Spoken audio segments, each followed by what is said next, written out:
In a recent chat, Funke Akindele seemed to reply to her estranged husband, who said in an interview that he was building her a house before she chose to walk out of their marriage.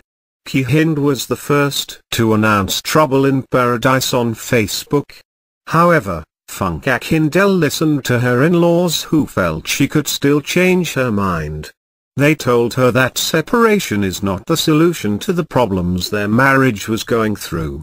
"That place is not for me. I have been through hell and back. I was abused emotionally and verbally. Really, I felt we could work things out when the trouble started 2 months after the marriage. But I made up my mind and shut the door of the marriage at him when the trouble was coming to me too much. I stooped to conquer him, buried my fame and name to make him my husband, but it did not work.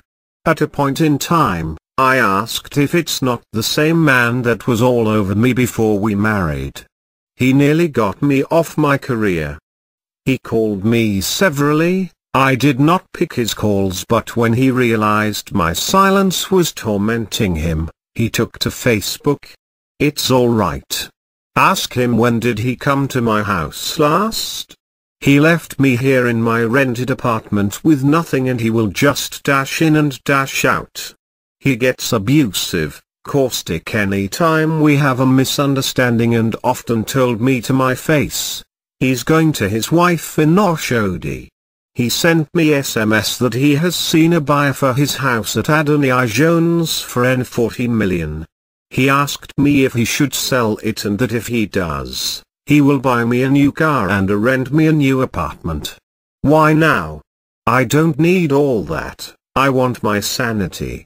I respect him to the end, but he chose to treat me that way. He said he wanted to clip my wings.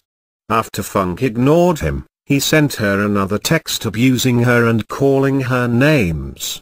So you can see that he does not mean well for me, Funke reiterated.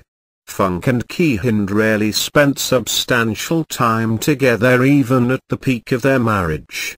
Both kept to hectic schedules by virtue of their chosen professions.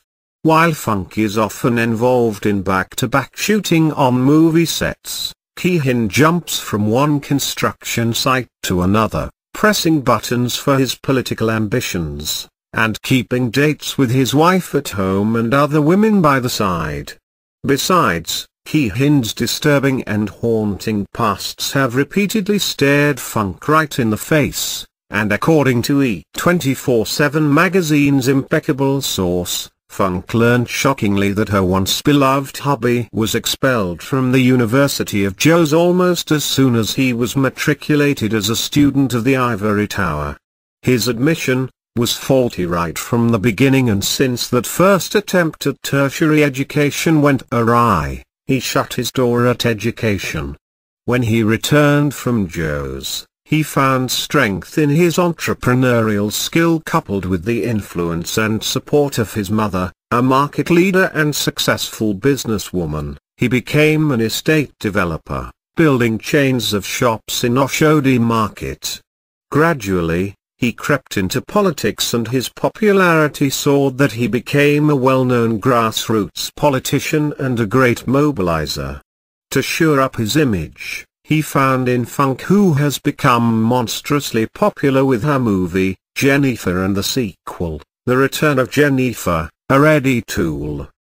He convinced the favorite actress to lead him to the leader of the Action Congress of Nigeria, Asiwaju Bola Ahmed Tinubu, whom he had assaulted many years ago during the market women leadership tussle between his mother, Alhaja Almaroof, and the late ILO General Alhaja Abibat Mogaji.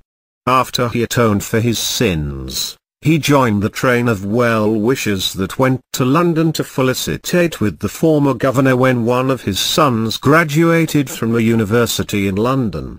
Kehinde's lost bid to win the contract to rebuild Oshodi market really threw him off balance, and that probably made him to turn the heat on his latest wife, Funke, who wanted his attention.